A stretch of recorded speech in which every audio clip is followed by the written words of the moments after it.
Again good evening. हाँ, मेरे ख्याल से आप सभी को पीपीटी अभी विजिबल होगी। तो मैं रोहिणी है, रोहिणी। मैं यहाँ पे नेशनल हेल्थ मिशन में एज ए लीड सीपीएससी हूँ और एनएचएम को डिफरेंट प्रोग्राम इम्प्लीमेंटेशन में सपोर्ट कर। आज का जो हमारा टॉपिक है program review cum orientation, prevention and control of snake bite, और स्पेसिफिकली इन 3 डिस्ट्रिक्ट के साथ में हम लोग बात कर रहे हैं आज, जो है रीवा, भिंड, मुरैना।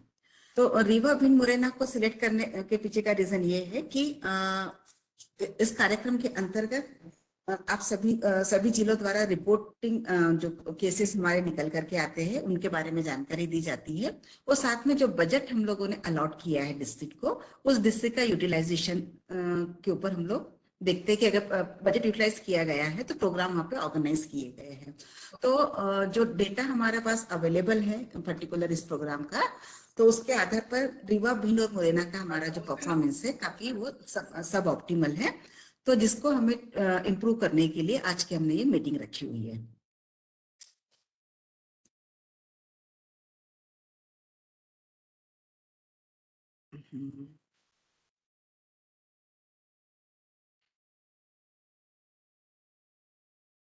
तो अगर मैं सबसे पहले स्लाइड में लेती हूँ मैं कि अगर मैं देखना चाहूँ कि मेरे यहाँ पे डिस्ट्रिक्ट ने रिपोर्टिंग कितनी करी हुई है, और रिपोर्टिंग के अगेंस्ट अगर मैं बात करती हूँ कि मतलब बस पॉइजनस स्नेक बाइट कितने थे, नॉन पॉइजनस कितने थे, कितने केसेस हमारे रेफर्ड हुए, कितनी डेथ्स हुई है, और उसके अगेंस्ट में जो वायल्स हमने यूज करे हुए हैं उसके बारे में अगर हम बात करें, तो आप ये सबसे पहले मैं रीवा डिस्ट्रिक्ट का लेती हूँ।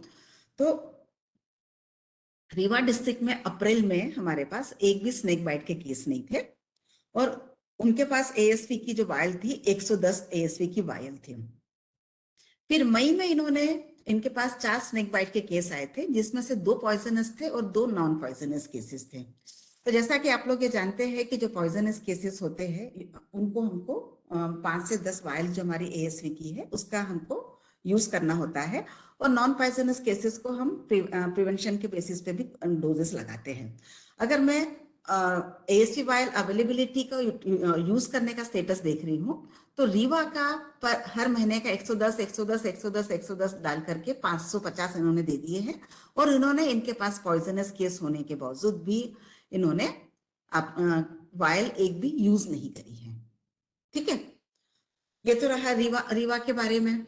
फिर अगर मैं दूसरा बात करती हूँ मुरैना के बारे में, तो मुरैना में आप ये देखिएगा अप्रैल में 0 केस थे इनके पास, जो वायल अवेलेबल थे 650 थे। मई में इनके पास 3 केस थे, 3 केसेस में से आपके पास नॉन पॉइजनस 3 थे। लेकिन जब आपके पास केस नहीं थे तो आप मई मंथ में 380 वायल्स कैसे हो गए? ठीक है। फिर जून मंथ में हमारे पास 4 केसेस आए थे, उसमें से 1360 आपके पास ये था, और 70 वायल यूज करे आपने। तो 1360 में से अगर 70 वायल हम यूज कर रहे हैं तो जुलाई मंथ में 517 कैसे बचे वो? तो जब भी हम कोई डेटा रिपोर्ट कर रहे हैं तो आप डेटा को प्रॉपरली देखिए, क्या हम जो संख्या दे रहे हैं वो सही है या नहीं है, है ना?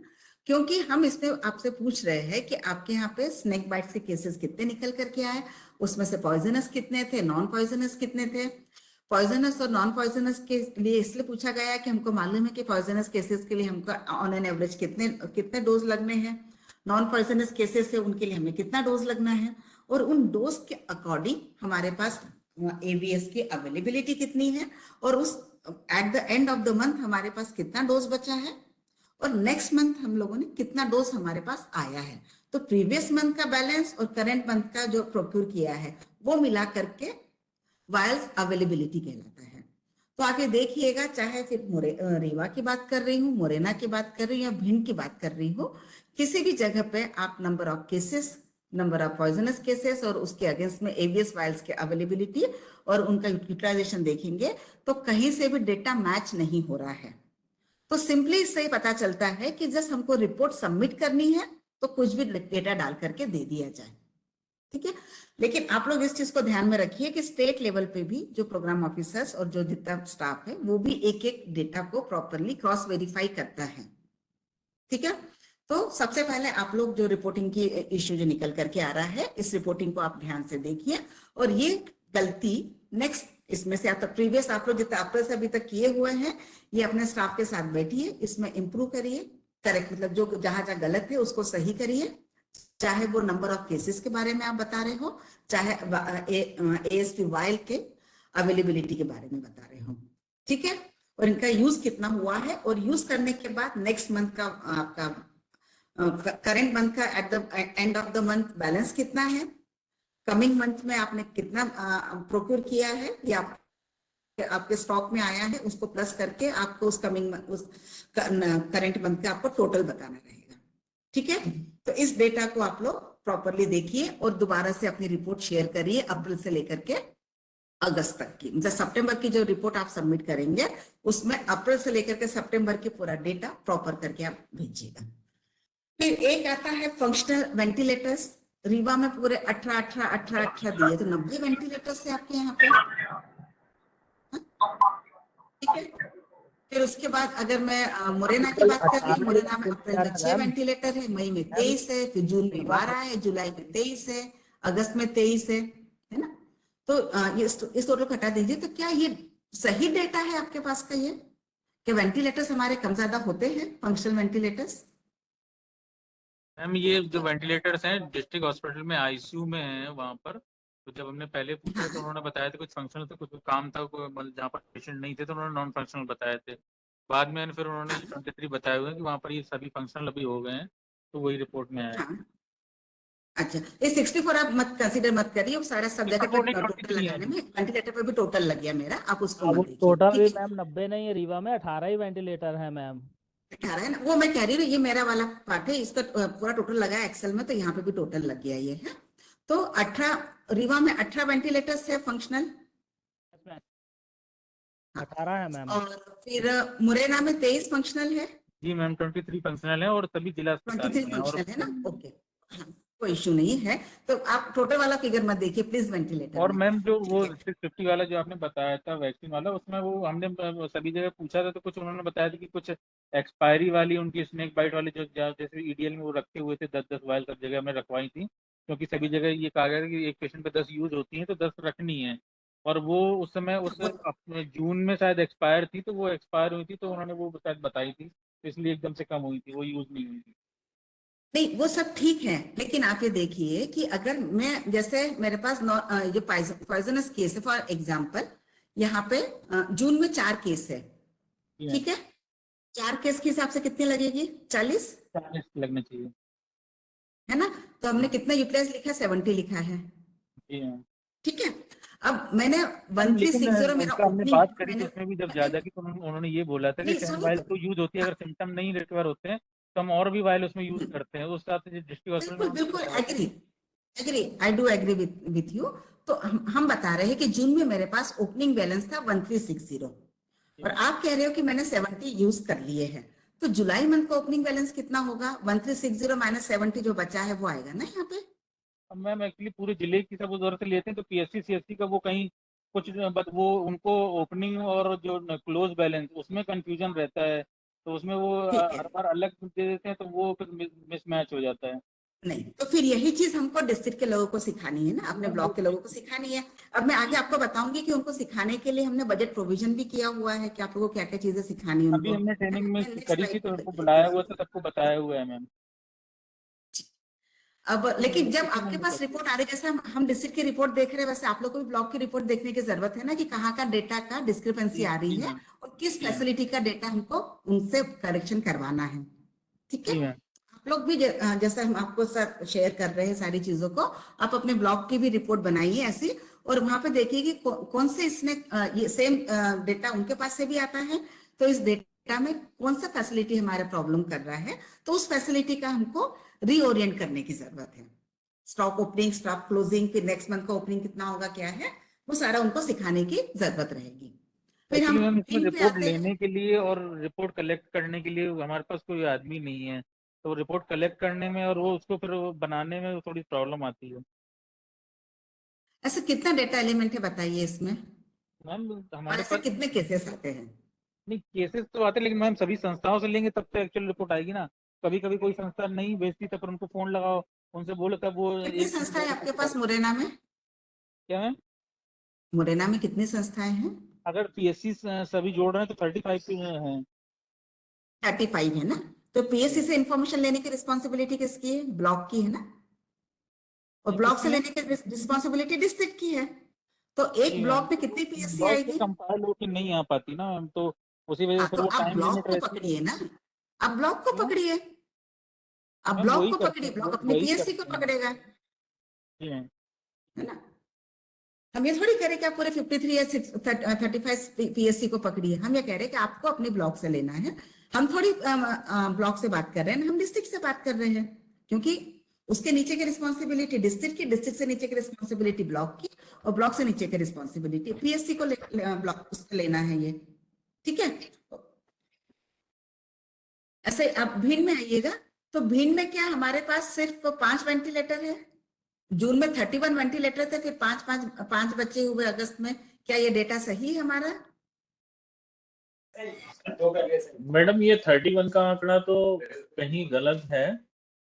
एक्चुअली जो डिस्ट्रिक्ट हॉस्पिटल में जो है वेंटिलेटर, वो 5 की जी। मुझे जानकारी मिली थी वर्किंग की। आप देखें कंटिन्यूस डाटा वो 5 का ही आ रहा है। ये बीच में एक 31 कहाँ से आया, ये पता नहीं, डाटा है एरर ना? कोई हो और सकती है, बस देखना अभी जब आप पड़ेगा। सितंबर की रिपोर्ट हमें सबमिट करेंगे ना, तो आप एक बार प्लीज इसको अच्छे से क्रॉस वेरीफाई कर लो, ताकि ये जो इसमें जो डिस्क्रिपेंसी आ रही है कैरी फॉरवर्ड ना हो अपनी। जी ठीक है जी ना? जी। हम अभी मिड टर्म में ही इसको करेक्शन कर लें, ताकि ईयर एंड में हमको या हमको डेटा की करेक्शन की परेशानी नहीं है, क्योंकि अभी ज्यादा मंथ हुए नहीं है।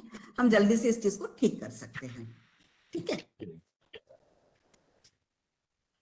फिर ये देखिए, बजट एलोकेशन की अगर हम बात करते हैं, तो हमने आप लोगों को 3 बजट हेड में पैसा दिया हुआ है। एक डिस्ट्रिक्ट लेवल ट्रेनिंग का दिया है, दूसरा डिस्ट्रिक्ट लेवल मीटिंग का दिया हुआ है, और दूसरा मतलब डिस्ट्रिक्ट लेवल ट्रेनिंग का हमें दो हेड में पैसा दिया हुआ है। तो एक जो डिस्ट्रिक्ट का जो स्टाफ है जो उनके लिए दिया है 19,560 रुपए का। तीनों डिस्ट्रिक्ट को इक्वल दिया हुआ है, लेकिन किसी भी डिस्ट्रिक्ट ने इस पे पैसा खर्च नहीं किया है। या तो ट्रेनिंग मतलब ये एक्टिविटीज नहीं करी गई है, इस कारण से पैसा खर्च नहीं हुआ है, या तो एक्टिविटीज कर ली गई है और पैसा हमने बुक नहीं किया है। दो ही ऑप्शंस हो सकते हैं इसमें। और इसके लिए हम लोगों के यहाँ से जो लेटर गया था 26/6 को लेटर गया हुआ है। ठीक है? तो आप लोगों ने अगर इसका इस्तेमाल कर लिया है, तो आप अपने ई वित्त में इसको जरूर से आप इसको बुक कर दीजिए। और अगर नहीं की गई है कोई भी एक्टिविटी इसमें की, तो अभी कमिंग मंथ में अक्टूबर नवंबर में इसको आप कंप्लीट कर लीजिए। क्योंकि जब तक का ट्रेनिंग नहीं होगा, तो जो डिस्क्रिपेंसी आप देख रहे हो वो भी हमको देखने में आएगी, और हम इसको कभी भी इंप्रूव नहीं कर पाएंगे। क्योंकि हर लेवल की अपनी अपनी अपनी रिस्पॉन्सिबिलिटीज है, तो हर लेवल के लोग अपनी जिम्मेदारी को निभाएंगे। तो हम हमारे मतलब अकेला इसी प्रोग्राम की बात नहीं है, सभी प्रोग्राम के लिए है कि अगर सभी व्यक्ति अपने अपने लेवल की रिस्पॉन्सिबिलिटी को फुलफिल करता है, तो हमारा प्रोग्राम का कवरेज भी अच्छा होता है, और साथ में हमारी रिपोर्टिंग भी प्रॉपर रहती है। ये लेटर आप लोगों को मिला होगा, इसका मैंने कॉपी यहाँ पे लगाई हुई है कि किस तारीख का लेटर है और कितना कितना बजट हमने आप लोगों को इशू किया हुआ है। डिस्ट्रिक्ट वाइज पूरा ये अलग अलग बजट आप लोगों को मिला, डिस्ट्रिक्ट वाइज और एक्टिविटी वाइज हमने बजट के ये 3 एनेक्शंस उस लेटर, इस वाले लेटर के साथ लगे हुए थे, जो यहाँ पे मैं शेयर कर रही हूँ। तो अगर आप लोगों के नॉलेज में नहीं हो, तो प्लीज आप इसको दोबारा से जाकर के देख लीजिएगा, क्योंकि इसमें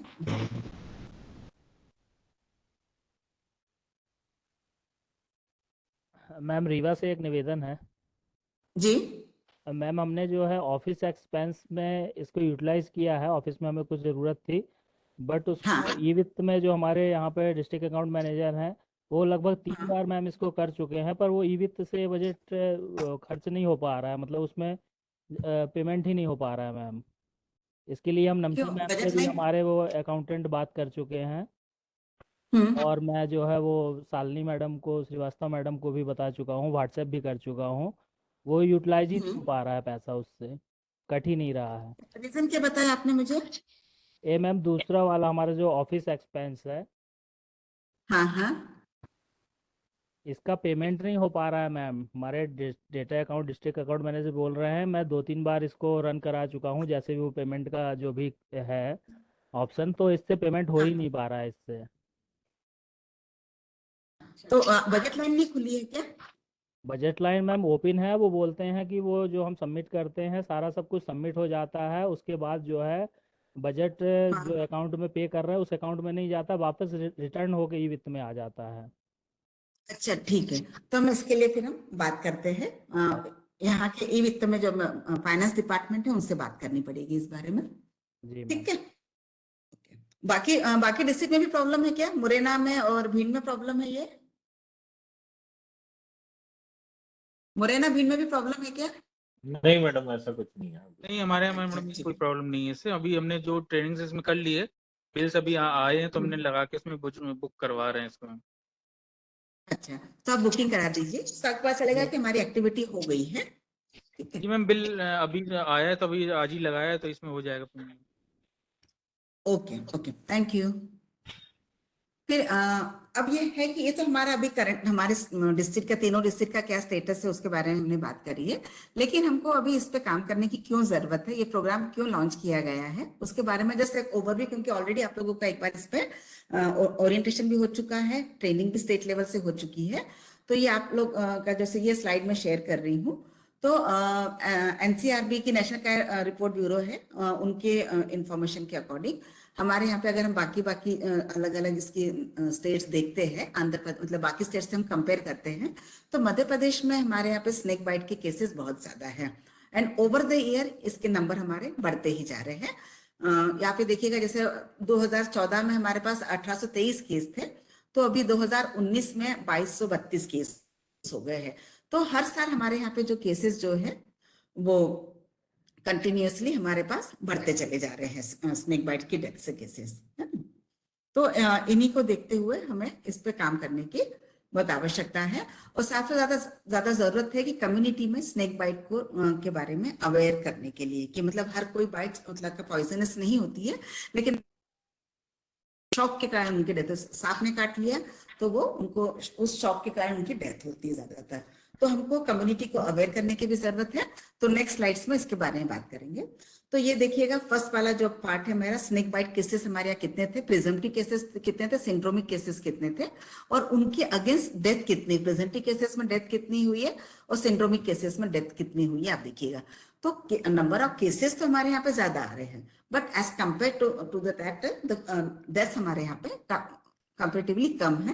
तो रीजन ये है कि हमारे यहाँ पे ट्रीटमेंट इमीडिएटली लोगों को मिल रहा है, जिस कारण से परसेंटेज डेथ की अगर बात करेंगे तो वो कम है। जैसे देखिएगा, केस 22-23 में प्रेजेंटिव केसेस 1192 थे, लेकिन उसके अगेंस्ट में हमारे यहाँ पे डेथ एक भी नहीं हुई है, और 2 डेथ्स हुई है। और 21-22 में प्रेजेंटिव केसेस जो हमारे यहाँ रिपोर्ट हुए थे 547 थे, जिसके अगेंस्ट में एक भी डेथ नहीं थी। और सिंड्रोमिक केसेस हमारे पास जो 22-23 में 949 थे, जिसमें से 78 केसेस की डेथ हुई है, और 364 21-22 में थे, जिसके अगेंस्ट में 44 केसेस की डेथ हुई है। तो कवरेज तो है चेंज नहीं हुई है, हाँ? स्लाइड दिख नहीं रही है। नहीं दिख रही है, 1 मिनट। हाँ हाँ,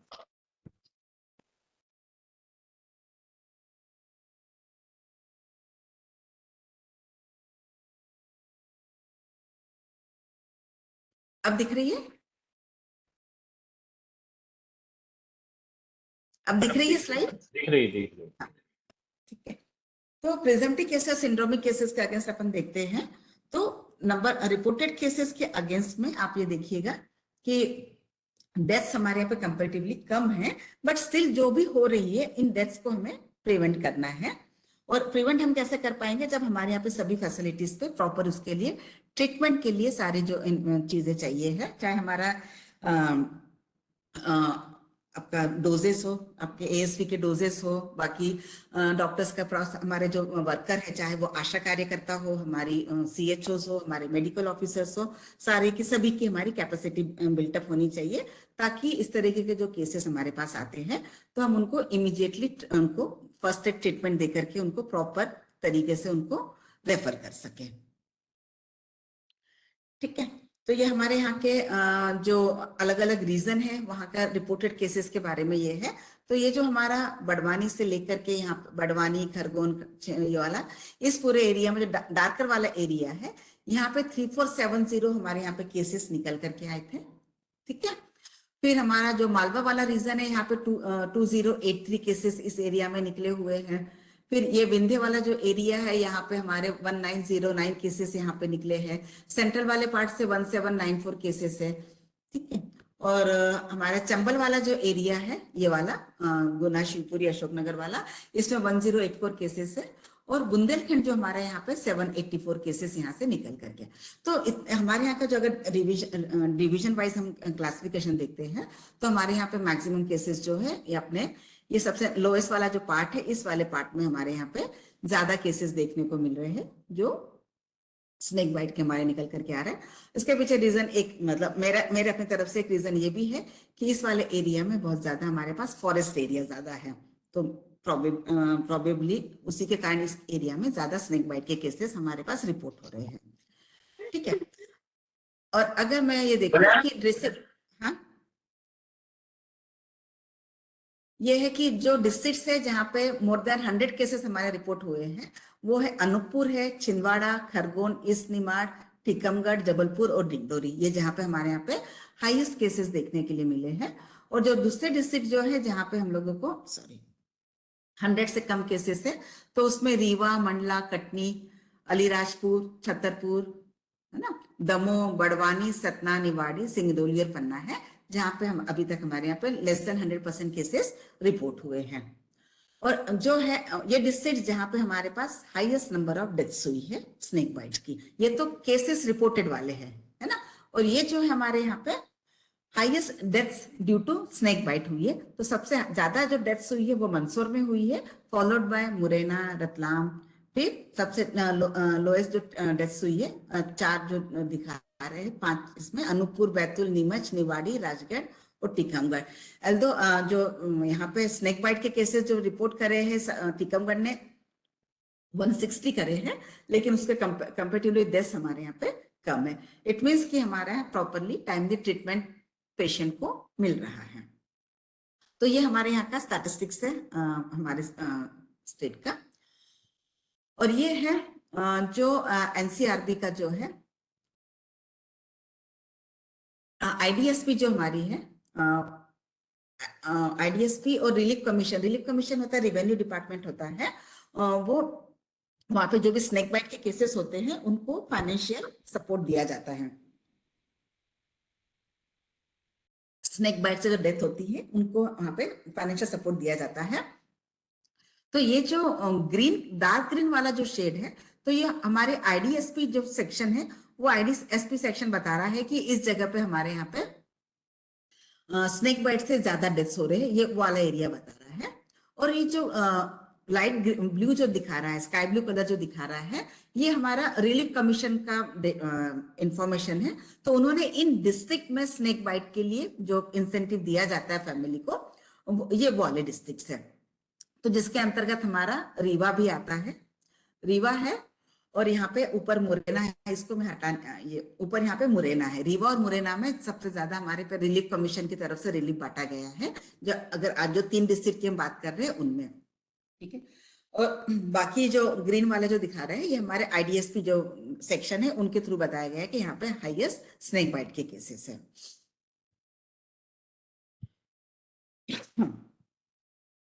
लेकिन आप ये देखेंगे कि ये जो डेटा मैं आपको दिखा रही हूँ, डेटा में हमारे यहाँ पे बहुत ज्यादा डिस्क्रिपेंसी भी है। 3 अलग अलग है। नेशनल क्राइम रिकॉर्ड ब्यूरो है, वो बता रहा है कि 2732 स्नेक बाइट्स की डेथ हुई है। आईडीएसपी बता रहा है कि 44 डेथ्स हुई है, और रिलीफ कमीशन बता रहा है 2749 डेथ्स हुई है। रिलीफ कमीशन का डेटा हम इसलिए ज्यादा सही मान लेकर के चलते हैं क्योंकि ये लोग इसमें financial incentives, financial aid family को देते हैं, ये है ना। तो इस कारण से ये है। तो ये हमें ये भी देखने की आवश्यकता है कि क्योंकि हम अगर अपने डिपार्टमेंट की बात कर रहे हैं, तो हमारा डिपार्टमेंट में सिर्फ 44, अगर मैं एनसीआरबी और रिलीफ कमीशन की बात करूं, तो इनका डेटा मोर और लेस काफी कुछ आपस में बात कर रहा है, मतलब गैप बहुत कम है। लेकिन आईडीएसपी जो हमारे डिपार्टमेंट का डेटा है, वो डिपार्टमेंट का डेटा इनसे काफी पीछे है। तो हम लोगों को जो रेवेन्यू डिपार्टमेंट है जो इसके लिए फंड देता है, उनके साथ में देख करके हमारी जो रिपोर्ट हम करते हैं, उस रिपोर्ट को मैच कराने की आवश्यकता है। मैम इसमें एक क्वेश्चन था। हाँ मैम जैसे ये रिपोर्ट्स डेथ वाली होती है, कई जैसे विलेजेस में होती हैं, वो स्नेक बाइट हुई, वो फैसिलिटी गई नहीं, उनकी डेथ वहीं पे हो गई, तो फिर उसको संस्था में नहीं जाएंगे तो फिर रिपोर्ट कैसे कर लेंगे? हम लोग को तब सारी डेथ्स की रिपोर्ट करनी होती है ना। मैम जो संस्था में ही नहीं है उनको रिपोर्ट में कैसे लेंगे? क्यों उनका अपन होम डेस्क को नहीं उनका लेते रिपोर्ट हैं? एनसीआरबी के पास होगा, उसको अपन अपनी रिपोर्ट में कैसे ले सकते हैं जो संस्था में आया ही नहीं है व्यक्ति? आईडीएसपी प्रोग्राम क्या करता है? आईडीएसपी में मैम एसपीएल फॉर्म भरा जाता है, एस फॉर्म एएनएम के द्वारा भरा जाता है, जिसमें हाँ, उनके सिंड्रोमिक एस फॉर्म के में तो ऑप्शन क्या होते हैं सभी उसमें जो एस फॉर्म वो भरती है तो उसमें क्या सभी जी सेवाएं वो देती है क्या? वो अपने एरिया का सर्विलेंस कर रही है वो, है ना? मैम। सर्विलेंस है वो। तो सर्विलेंस में अगर होम डेथ है वो भी कवर होगी मैम ना? उसमें आईडीएसपी में तो हम बोल देंगे तो वो उनको पत्र लिख देंगे तो भरने लगेगा, आईडीएसपी में तो आ जाएगा, लेकिन इस बिल्कुल, रिपोर्ट में हाँ उसी लेना है, हाँ। सर्वे की रिपोर्ट को लेना है। संस्था में अभी तक ये था कि संस्था में अगर आया तो उसको रिपोर्ट में लेना है। अच्छा, तो फिर इसका जो प्रीवियस है ना, एक मिनट,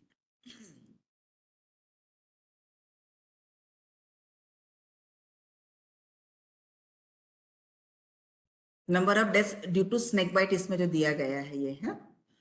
जी मैम। तो इसमें अगर जिले में हुई हो, भले ही संस्था में नहीं आई हो, तब भी इसमें रिपोर्ट करना है? ना ना ना, इसमें नहीं करना। इस फैसिलिटी बेस्ड डेथ का है ये फैसिलिटी बेस्ड डेथ का है ये। हम लोग जी मैम। फैसिलिटी बेस ही करते हैं मैम, विदाउट फैसिलिटी हाँ, करते हैं। नहीं तो ये वाला जो है, ये जो डेटा है आपकी रिपोर्ट से नहीं उठाया, ये आईडीएसपी के रिपोर्ट से उठाया है। नहीं वो मैम समझ रहे हैं, आपने कहा ना कि अभी मैच करना है जो एनसीआरबी का डाटा है उससे मैच करना, तो उससे मैच करने के लिए तो हमें जो संस्था में रिपोर्ट मतलब डेथ नहीं हुई है उसको भी लेना पड़ेगा, तब मैच करेगा वो तो। नहीं देखो, दो चीजें, एक हमारा जो रिपोर्टिंग फॉर्मेट है जो अभी सामने में लेकर के गई थी, तो वो हमारी फैसिलिटी बेस्ड रिपोर्टिंग है वो, है ना? ठीक है जी मैम। है ना? और ये जो वाला जो डेटा है ये आईडीएसपी में पूरा सर्विलेंस का डेटा रहता है ना ये। जी मैम। तो आईडीएसपी वाले फॉर्म 6 में आ रहा है तो वो पूरा कम्युनिटी का डेटा आएगा इसमें। तो उस डेटा को जी रिपोर्ट नहीं करना है इसमें, उस वाले में रिपोर्ट नहीं करना है, अपनी जो मंथली रिपोर्ट है उसमें। जी। फिर ये एक है कि हम लोग model for snake bite prevention के लिए क्या क्या कर सकते हैं, तो ये उसके बारे में है ये।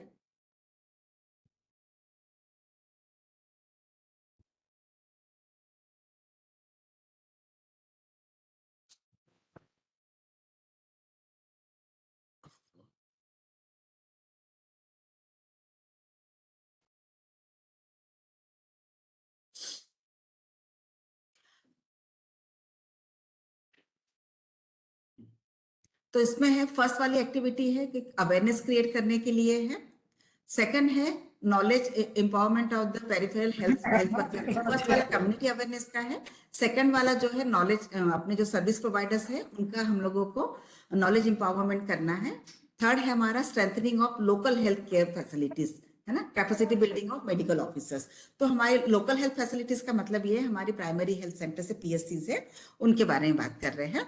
फिर हमारा नेक्स्ट है हमारा 4th नंबर का arrangement of ambulatory system for snake bite patients with ASBS के लिए एम्बुलेटरी सिस्टम जो है, ताकि रेफरल वगैरह हम प्रॉपर उनके लिए कर सके।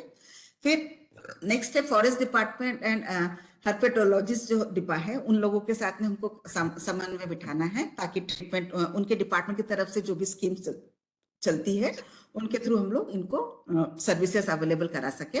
फिर education awareness program for school children students and capacity building of teachers, क्योंकि एक 6 नंबर का वो दिया गया है। तो ये जो डिफरेंट जो थर्ड एंड फोर्थ जो एक्टिविटी है हमारे वाले, ये हमारा काम जो हमारे प्राइमरी हेल्थ सेंटर्स के मेडिकल ऑफिसर्स है और हमारे जो इसके लिए एम्बुलेटरी सर्विसेज जो पेशेंट को ट्रीट करने के लिए रेफरल और एएसवीएस के लिए, तो ये थर्ड एंड फोर्थ वाला जो काम है ये नेशनल हेल्थ मिशन के माध्यम से किया जा रहा है। और बाकी 1, 2 एंड 6 वाला जो है ये रेप्टाइल डिपार्टमेंट की तरफ से, कौन सा है 1, 2 एंड 6 वाला जो काम है, जो बाकी दूसरे डिपार्टमेंट ऊपर जो 3 वाले जो है चीजें ये तीनों चीजें जो है हमारे जो रिसर्च सेंटर जो उज्जैन है उनकी रिस्पॉन्सिबिलिटी है कि वो जहाँ जहाँ अपने हाई प्रिविलेंस वाले जो एरियाज है, डिस्ट्रिक्ट है या ज्योग्राफी है, वहां जाकर के उन लोगों को ओरिएंट करने के लिए। ठीक है, तो अभी लेकिन जो हम लोगों को जो फोकस करना है हमारा 3rd एंड 4th वाला है, और इस 3rd एंड 4th के लिए ही हम लोगों ने आप लोगों को बजट दिया हुआ है। बजट हमारी कैपेसिटी बिल्डिंग के लिए है, बजट हमारा दूसरा जो दिया गया है वो हमारी ASV खरीदने के लिए दिया गया है। ठीक है।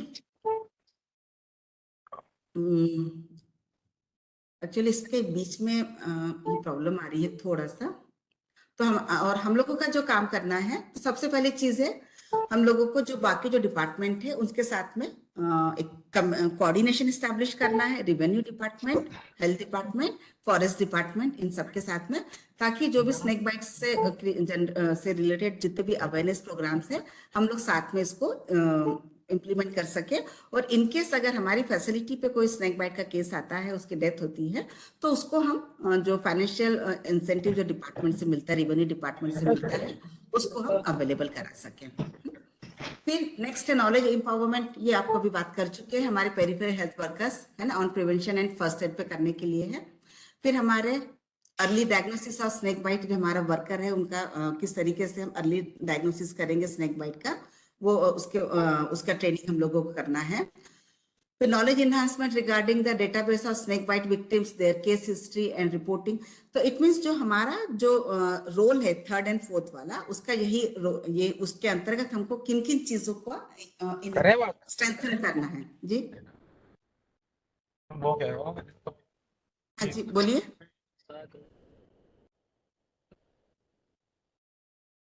और इसके साथ में जो हमारे डिस्ट्रिक्ट हॉस्पिटल्स है, उन सभी डिस्ट्रिक्ट हॉस्पिटल में ताकि और वहाँ पे जितने भी लॉजिस्टिक्स है हमारी प्रॉपर अरेंज हो, चाहे वो डिस्ट्रिक्ट हॉस्पिटल में तो होना ही है, साथ में हमारे CSC और PSC पे भी फर्स्ट एड ट्रीटमेंट देने के लिए हमारे पास प्रॉपर डोजेस वहाँ पे रखे हो, और जो हमारा स्टाफ वहाँ पे है उसमें ट्रेन हो। मैं तो अभी चला आऊंगा, कागज ले आओ फटाफट। हाँ। तो नेक्स्ट स्लाइड जो है सिम्टम्स है साइन ऑफ स्नेक बाइट्स का है। तो फर्स्ट वाला जो सिम्टम्स है ये जो है रसल वाइपर का मार्क होता है, ये वाला जो दिखाया गया है ये रसल वाइपर का है। उसके जो फैंग जो होते हैं वो इस तरीके से बनते हैं। तो ये जो डिफरेंशिएशन है ये हमें स्टाफ को बताने की जरूरत है, जो भी हमारी ANM है, हमारे कम्युनिटी हेल्थ ऑफिसर्स है, उन सबको बताने के लिए। फिर जो है सेकंड लोकल स्वेलिंग और जो ब्लिस्टर्स मार्क जो बनते हैं, ये सारे होते पिट वाइपर के काटने से बनते हैं। इस तरीके से अगर पिट वाइपर ने काटा है तो उस पर्सन के बॉडी पे इस तरीके के हमारे ये ब्लिस्टर्स और स्वेलिंग आ जाती है। और तीसरा जो दिया गया है ये जो है 3rd वाला सिम्टम्स जो है ये कोबरा के काटने से होता है। इस प्रकार से स्वेलिंग और ब्लिस्टर इसमें भी आते हैं और दोनों में ये है। तो आपको मालूम होना चाहिए कि अगर स्नेक ने कौन से जो स्नेक काट रहा है वो किस टाइप का, किस प्रजाति का वो सांप था वो। अरे यार ये मेरी मीटिंग चल रही है, जरा वो क्या नाम है, किसी को बुलाओ जरा, टॉस से दिखवाओ जरा।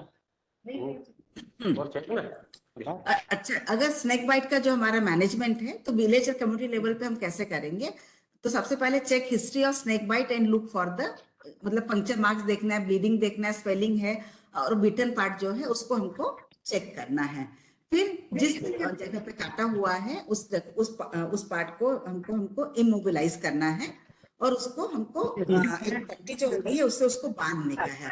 बैंडेज जो क्लॉथ है ना उसको स्प्लिट बना करके उसको बांधना है और ब्लड सप्लाई को और ये नहीं करना है, ब्लड सप्लाई को ब्लॉक नहीं करना है, बस उसको हमको स्टेबल रखने के लिए उसको हल्के से एक स्प्लिंट के साथ बांध देना है। या अगर स्प्लिंट नहीं मिल रहा है तो एक पतला वाला जो फट्टा जो होता है ना फ्लैट वाला, उस पे उस पर्टिकुलर जहाँ पे काटा गया है उस वाले हाथ को या पाव को रख करके उसको हल्के से बांध देना है। और ना तो उसके ऊपर ज्यादा दबाव से उसको बांधना है और ना ही हमारा ब्लड सप्लाई को पेशेंट जो है हमारा रिकवरी पोजीशन में होना चाहिए, मतलब ऑन द लेफ्ट साइड उसको लिटा करके और उसके एयरवेज जो है उसको अपने को प्रोटेक्ट करते हुए रखना ताकि वो सांस प्रॉपर ले सके। ठीक है। और जब तक कि उसको ट्रीटमेंट मेडिकल फैसिलिटी पे पहुंचने तक उसको मुंह से उसको कुछ भी ना पीने देना है, न चाय पानी कुछ भी उसको नहीं देना है। तो ये जब भी कम्युनिटी लेवल की हम लोग स्टाफ की अगर ट्रेनिंग की बात करेंगे तो उनको हमको ये बताने की आवश्यकता है कि आपको रेफर किस तरीके से हमारे पेशेंट को करना है और इमीडिएटली पेशेंट को पास के PSC या जो भी नियर बाई हॉस्पिटल है वहां पे उसको रेफर करना है। तो कम्युनिटी में जब अपन ट्रीट कर रहे हैं तो पेशेंट जो भी जहाँ पे भी काटा गया है उस पे हाथ न लगाते हुए प्रॉपर उसको बांधना है, मतलब एक पट्टी पे रख के उसको बांध करके हल्के से बांध करके उसको तुरंत से पीएससी की ओर रेफर किया जाता है। कुछ दवाई मिल जाए। तो ये इस प्रकार से आपको बताया गया है कि किस प्रकार से हमको पेशेंट को बांध करके भेजना है। इसके लिए काम करना है, ठीक है। मेडिकल और जो भी जिसको भी काटा गया है उसको चलने फिरने से मना करना है और आपको एम्बुलेंस या किसी कोई दूसरा व्यक्ति जिसके पास गाड़ी है उस गाड़ी से उसको लेके जाना है, मतलब पेशेंट खुद से गाड़ी मतलब ड्राइव करते हुए ना जाए, है ना।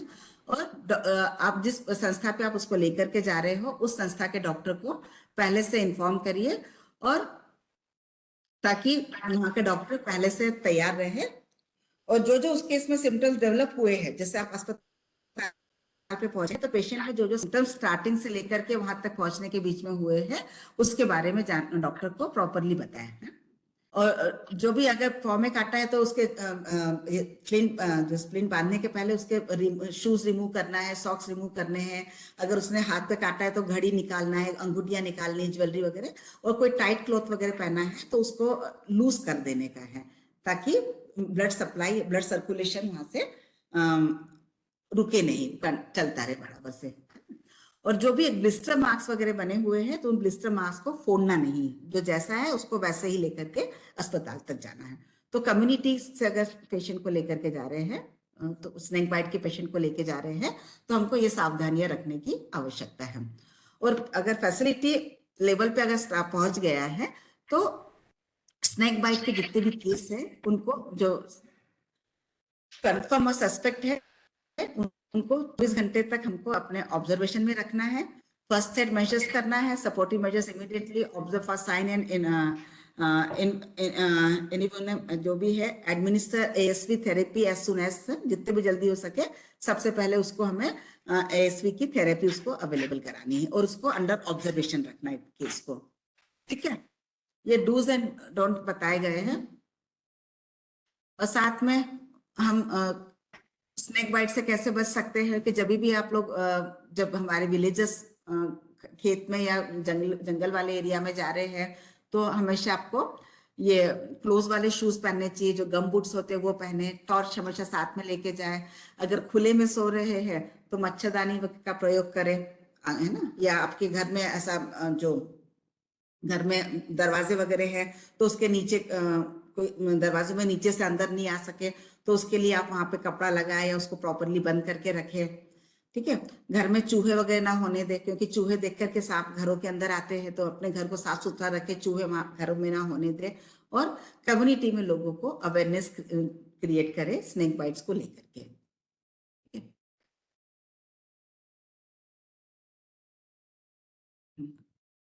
रिकमेंडेड जो फर्स्ट एड है, reassure the victim, immobilise the bitten limb, जहाँ पे भी काटा गया है तो ये रिकमेंडेड चीजें यहाँ पे दी गई है। दूसरी क्या नहीं करना है वो है कि जहाँ भी जिस एरिया को काटा गया उसको टाइट से काटे नहीं। जहाँ पे सांप ने काटा, एक पुरानी प्रथा है कि उसको लोग सक करके उसमें का पॉइजन निकालने की कोशिश करते हैं, वो नहीं करना है। उसके ऊपर किसी चीज प्रकार का कोई भी मलम या कोई भी किसी भी प्रकार की कोई भी चीजें अप्लाई नहीं करनी है। और कई लोग उसमें इलेक्ट्रोशॉक थेरेपी यूज करते हैं, इलेक्ट्रोशॉक थेरेपी को भी नहीं करना है। तो ये सारे बेसिक आपके मेजर्स हैं जो क्या करना है और क्या नहीं करने के बारे में है, ठीक है।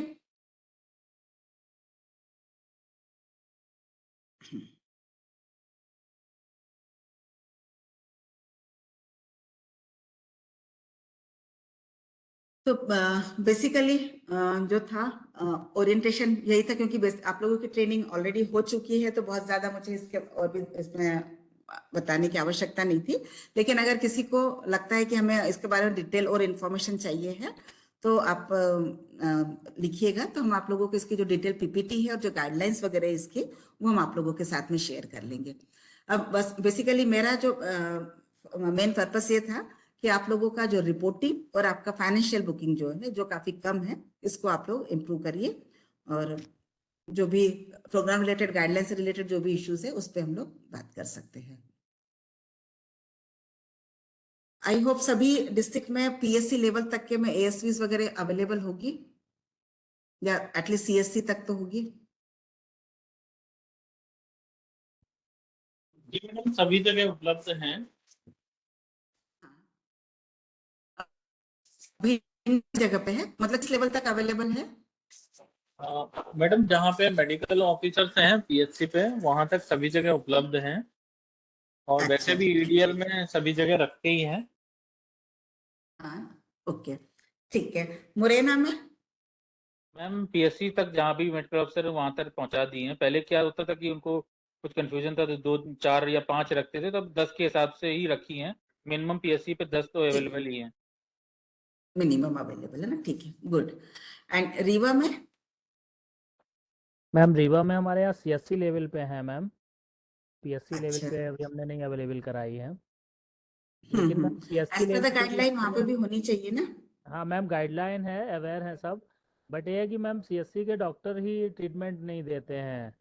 मेरा एक रहेगा मैम कि अगर वहाँ से स्टेट से एक लेटर हो जाए सारे मेडिकल ऑफिसर के लिए कि आप गाइडलाइन अच्छा, के अनुसार ट्रीटमेंट करें, क्योंकि वहाँ नहीं करते मैम। यहाँ पे अधिकतर मेडिकल कॉलेज है तो रिफर ही कर देते हैं, 100% रिफरिंग होता है मैम। हाँ, रेफर करने में फिर उतना टाइम डिले हो जाता है ना पेशेंट का, अगर सर्वाइवल रेट अपना, और मतलब जो अपन कहते हैं ना, जैसे तो हार्ट के समय टनिजा 90 वाले मिनट का। और 100 ml लेने से एक पहले फ्लूइड स्टार्ट करो। टनिजा ऊपर से उठवा देना एक। हाँ, ठीक है, तो मतलब रीवा के साथ में इशू ये है कि सीएससी मतलब पीएससी पे अवेलेबल नहीं है, और साथ में जो सीएससी के डॉक्टर्स है वो भी रेफर कर रहे हैं। ओके, तो क्या सेम चीज मुरैना में और भिंड में भी है? मैम रेफरल तो होता ही है, डीएच में जिला हाँ, अस्पताल रेफर में तो रेफर होगा ही, करते हाँ। हैं। सीएससी पे हाँ, भी रखी हुई हैं तो वहां पर कभी कभार जैसे वो यूज कर लेते हैं। लेकिन मैम एक इशू इसमें ये है कि जैसे पीएससी में हमने 10 के रूप में अवेलेबल कराई है, लेकिन वहां पर वो हाँ, यूज नहीं हुई तो वो एक्सपायर होगी, तो फिर ये जो कॉलम है रिपोर्टिंग का उसमें कहीं एक्सपायरी वाला तो कुछ है ही नहीं, तो फिर उसको कैसे यूटिलाइज मिलेंगे? रिपोर्टिंग में उस चीज को ऐड करवा देते हैं, क्योंकि उसका तो काउंट कहीं ना कहीं आना चाहिए। कहाँ पर्चा बनाया भाई? अच्छा, इसकी शेल्फ लाइफ कितनी है एएसपी की? ज्यादा ध्यान नहीं उस पर दिया ये नहीं है, शायद 3 मानसिंह, महीने या 6 महीने रहती है। अच्छा आपका हाँ, तो ना क्योंकि वहाँ हम का लोग तो ना बना है। जो रेट ये कॉन्ट्रैक्ट करते फटा हैं हुआ उसमें है 3 साल शेल्फ लाइफ देखते हैं। देखते ये हैं, अभी आप लोग भी देखिएगा कि शेल्फ लाइफ कितनी है इनकी, और पूरा हम लोग जो मानसिंह ही सप्लाई है ना? कर रहे हैं पीएससी पे, तो कौन से वाले कर रहे हैं। और हमारा जो स्टॉक का है वो भी फर्स्ट इन फर्स्ट आउट वाला होना चाहिए, ये भी हमको अपने स्टाफ को बताने की जरूरत है, फीफो जी सिस्टम मेंटेन मेडिसिन के लिए मैंने बोल ताकि दिया यार, वो बोल रहे हैं वेस्टेज परसों ना हो। जाएंगे तब सीएचओ को, और अनुप्रिया अपनी मैडम, ये अनुप्रिया मैडम मानसिंह ही है आपकी ना? जी, अनुप्रिया जी बहुत ज्यादा आप फटा है माइक ऑफ यार। कर लें, ये डिस्टर्ब हो रहा है बीच में।